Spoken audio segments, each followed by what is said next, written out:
नाले गुल हसन सोलंगी वेठल गोठ मिठो माझी प्राइमरी उस्ताद आहियां। जीअं त मुंहिंजो 16 स्केल साईं अली सन सां गॾु रिटायरमेंट लिखीसीं, जंहिंमें हुनजो 16 स्केल खजी वियो, मुंहिंजो रहिजी वियो। उन तहत कुझु ॾींहंनि खां ईश्वर चयो त तुंहिंजो कुझु कराईंदुसि। कुझु ॾींहंनि खां बाद में कुझु वक़्तु गुज़रियो, पोइ ज़मीर न रहियो, यामी न रहिजी सॼी हक़ीक़त ॿुधी अचे मूंसां हवालु कनि त जेको आहे सो पंहिंजो तोखे असां डिफरेंस कराए था ॾियूं ऐं जेको आहे 10 सैकड़ो असां खणंदासीं, 90 सैकड़ो तोखे ॾींदासीं ऐं जेको आहे तोखे 16,000 पघार वधाईंदासीं। उन जॻह ते 5,000 पघार वधी आहे ऐं मूंखे 10 सैकड़ो ॾींदनि, 90 सैकड़ो पाण खणी आहे। मुंहिंजा 9,83,000 आहे।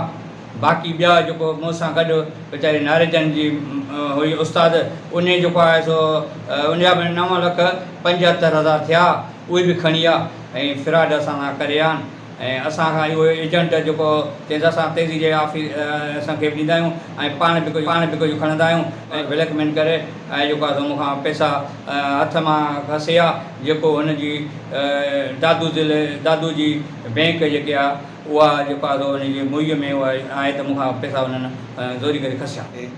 त मां तोखे असां डिफरेंस जेको बि थींदो उनजी असां तव्हांखे 10% तव्हांखे ॾींदासीं ऐं 90% जेका आहे असां माना कमीशन झलींदासीं। बाक़ी तव्हांखे जो पैसा जेके आहिनि उहे तव्हांजा वज़ंदा। हाणे उन्हनि वटि लिखत बि तव्हांजी आहे त उनजे लाइ तव्हां छा चवणा, त तव्हां लिखत हुन सां छो कई भला? लिखत इन करे मूंखे सरस बुक न पाजनि, हुनखे ख़ौफ़ काई ॼरायो त असां परवाह के मिसाल हक़ खे धारो वियो आहे।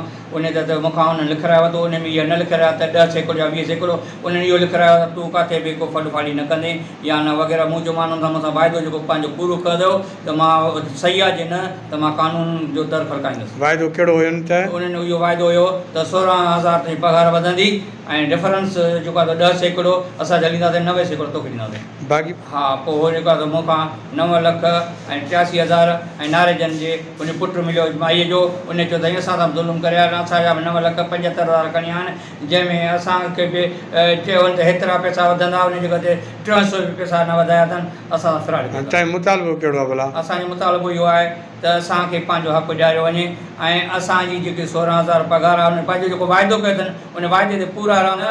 वाइदो पूरो न रहिया त उन ते जेको आहे कानून जो दर खड़काईंदासीं ऐं चङनि मठनि खे बि उन जे ख़िलाफ़ु असां ॾींदासीं।